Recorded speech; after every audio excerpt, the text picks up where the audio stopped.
as relações no além-túmulo.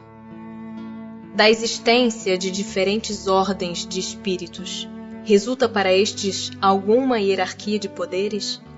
Há entre eles subordinação e autoridade? Muito grande.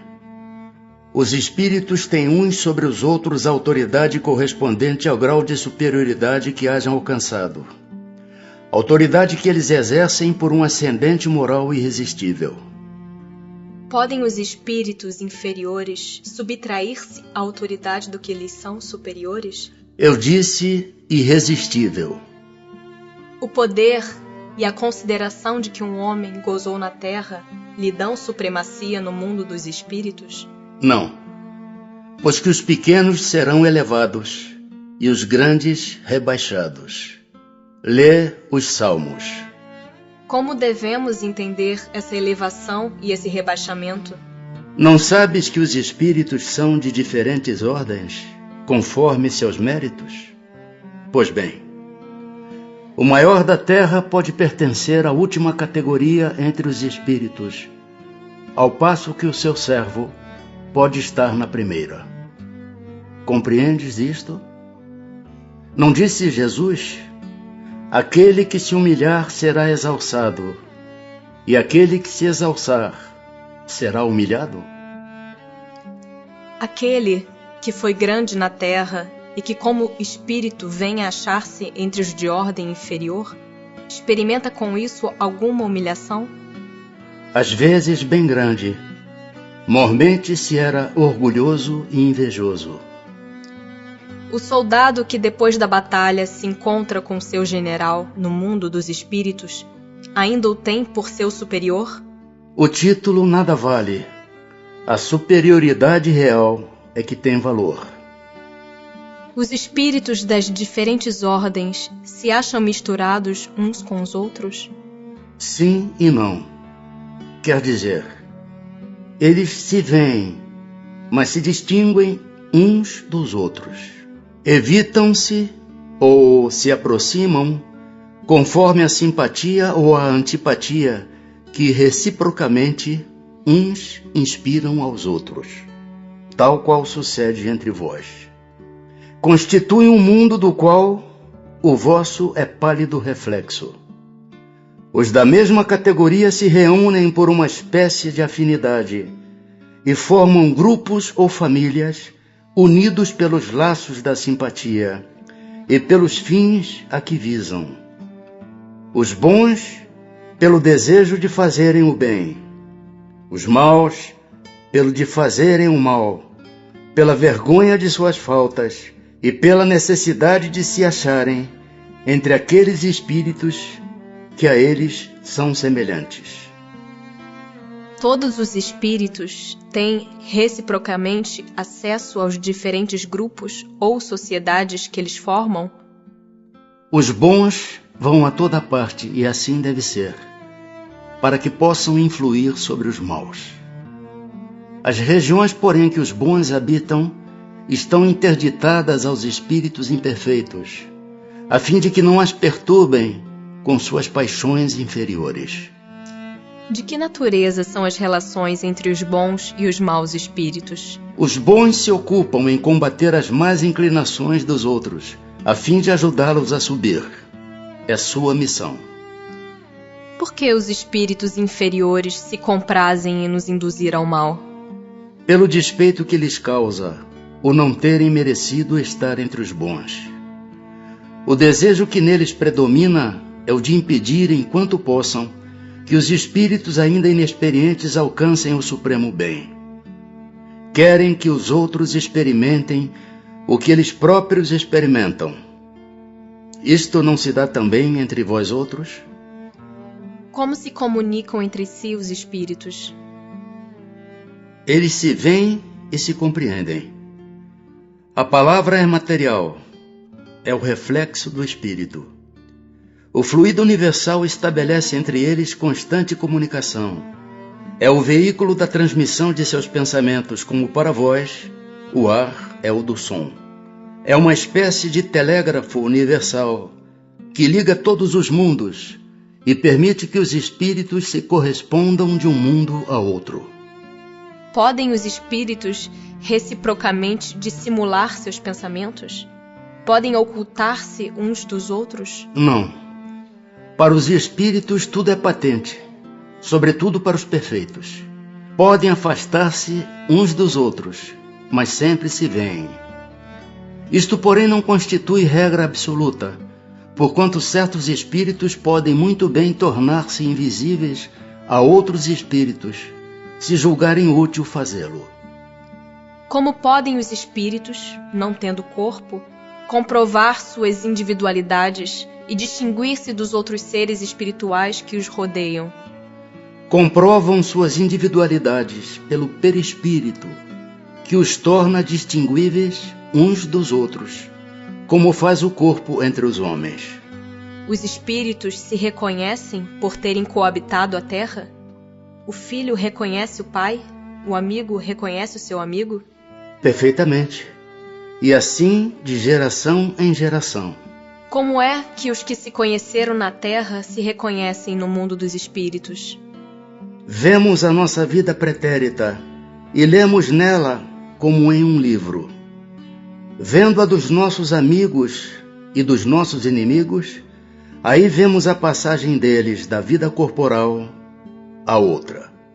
Deixando seus despojos mortais, a alma vê imediatamente os parentes e amigos que a precederam no mundo dos espíritos? Imediatamente, ainda aqui, não é o termo próprio. Como já dissemos, é-lhe necessário algum tempo para que ela se reconheça a si mesma e alige o véu material. Como é acolhida a alma no seu regresso ao mundo dos espíritos? A do justo, como bem-amado irmão, desde muito tempo esperado. A do mal, como um ser desprezível. Que sentimento desperta nos espíritos impuros a chegada entre eles de outro espírito mau? Os maus ficam satisfeitos quando veem seres que a eles são assemelhados, e privados também da infinita ventura, qual na terra um tratante entre seus iguais. Nossos parentes e amigos costumam vir-nos ao encontro quando deixamos a terra? Sim. Os espíritos vão ao encontro da alma a quem são afeiçoados. Felicitam-na, como se regressasse de uma viagem, por haver escapado aos perigos da estrada, e ajudam-na a desprender-se dos liames corporais. É uma graça concedida aos bons espíritos, ou lhe virem ao encontro os que os amam, ao passo que aquele que se acha maculado permanece em insulamento, ou só tem a rodeá-lo os que lhe são semelhantes. É uma punição. Os parentes e amigos sempre se reúnem depois da morte? Depende isso da elevação deles e do caminho que seguem procurando progredir. Se um está mais adiantado e caminha mais depressa do que o outro, não podem os dois conservar-se juntos.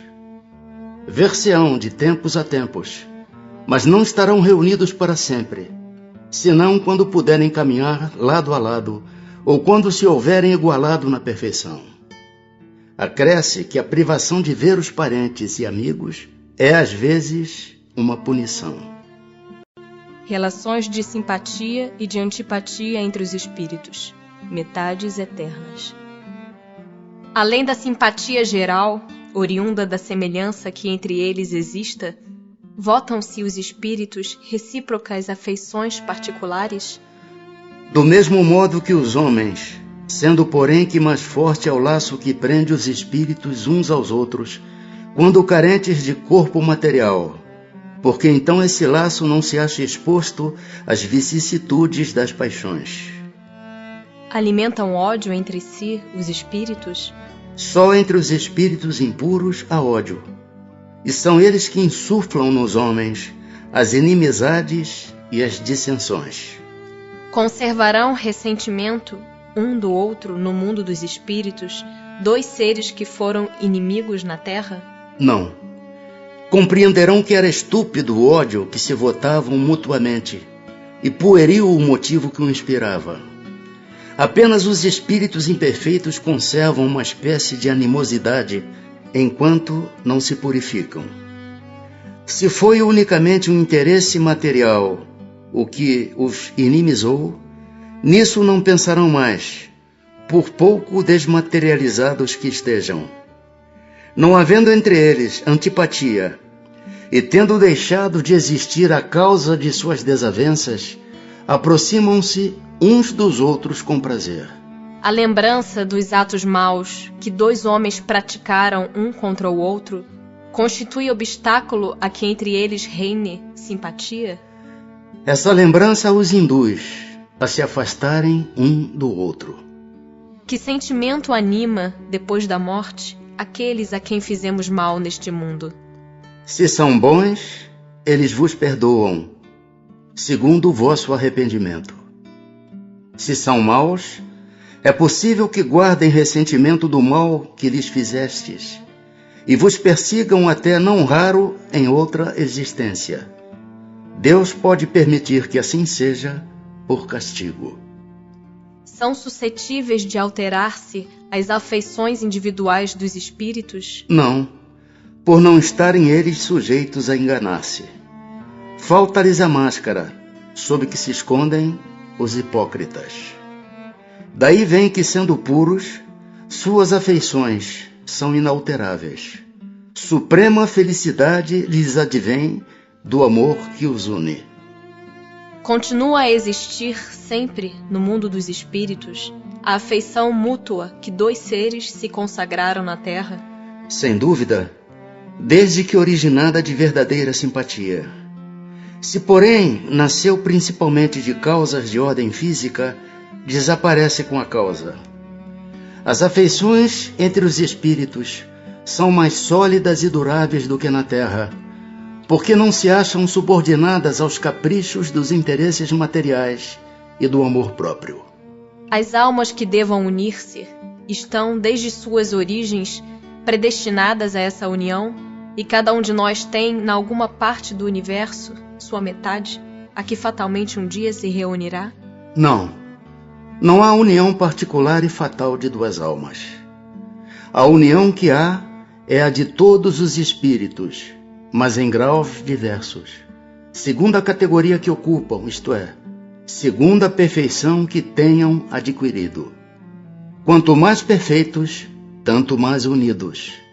Da discórdia nascem todos os males dos humanos. Da concórdia resulta a completa felicidade. Em que sentido se deve entender a palavra metade, de que alguns espíritos se servem para designar os espíritos simpáticos? A expressão é inexata. Se um espírito fosse a metade de outro, separados os dois, estariam ambos incompletos. Se dois espíritos perfeitamente simpáticos se reunirem, estarão unidos para todo sempre, ou poderão separar-se e unir-se a outros espíritos? Todos os espíritos estão reciprocamente unidos. Falo dos que atingiram a perfeição. Nas esferas inferiores, desde que um espírito se eleva, já não simpatiza como dantes com aqueles espíritos que lhe ficaram abaixo. Dois espíritos simpáticos são complemento um do outro? Ou a simpatia entre eles existente é resultado de identidade perfeita? A simpatia que atrai um espírito para outro resulta da perfeita concordância de seus pendores e instintos. Se um tivesse que completar o outro, perderia a sua individualidade. A identidade necessária à existência da simpatia perfeita apenas consiste na analogia dos pensamentos e sentimentos, ou também na uniformidade dos conhecimentos adquiridos? Na igualdade dos graus de elevação. Podem tornar-se de futuro simpáticos espíritos que presentemente não são? Todos o serão. Um espírito que hoje está numa esfera inferior ascenderá, aperfeiçoando-se, para atingir a esfera em que se acha tal outro espírito. E ainda mais depressa se dará um encontro dos dois, se o mais elevado, por suportar mal as provas a que esteja submetido, permanecer estacionário. podem deixar de ser simpáticos um ao outro dois espíritos que já o sejam? Certamente, se um deles for preguiçoso. Recordação da existência corpórea. Lembra-se o espírito da sua existência corporal? Lembra-se. Isto é, tendo vivido muitas vezes na terra, recorda-se do que foi como homem, e eu te afirmo que frequentemente ri, penalizado de si mesmo. A lembrança da existência corporal se apresenta ao espírito completa e imediatamente após a morte? Não, vem-lhe pouco a pouco, qual imagem que surge gradualmente de uma névoa, à medida que nela fixa ele a sua atenção. O espírito se lembra detalhadamente de todos os acontecimentos de sua vida? Apreende o conjunto deles de um golpe de vista retrospectivo? Lembra-se das coisas, de conformidade com as consequências que delas resultaram para o estado em que se encontra como espírito errante. Bem compreendes, portanto, que muitas circunstâncias haverá de sua vida a que não ligará importância alguma e das quais nem sequer procurará recordar-se. Mas se o quisesse, poderia lembrar-se delas? Pode lembrar-se dos mais minuciosos pormenores e incidentes, assim relativos aos fatos, como até aos seus pensamentos. Não o faz, porém, desde que não tenha utilidade. Entrevê o espírito o objetivo da vida terrestre com relação à vida futura? Certo que o vê e compreende muito melhor do que em vida do seu corpo. Compreende a necessidade da sua purificação para chegar ao infinito e percebe que em cada existência deixa algumas impurezas. Como é que ao espírito se lhe desenha na memória sua vida passada? Será por esforço da própria imaginação ou como um quadro que se lhe apresenta à vista? De uma e outras formas. São-lhe como que presentes todos os atos de que tenha interesse em lembrar-se. Os outros lhe permanecem mais ou menos vagos na mente ou esquecidos de todo. Quanto mais desmaterializado estiver, tanto menos importância dará às coisas materiais. Essa a razão porque muitas vezes evocas um espírito que acabou de deixar a terra e verificas que não se lembra dos nomes das pessoas que lhe eram caras, nem de uma porção de coisas que te parecem importantes.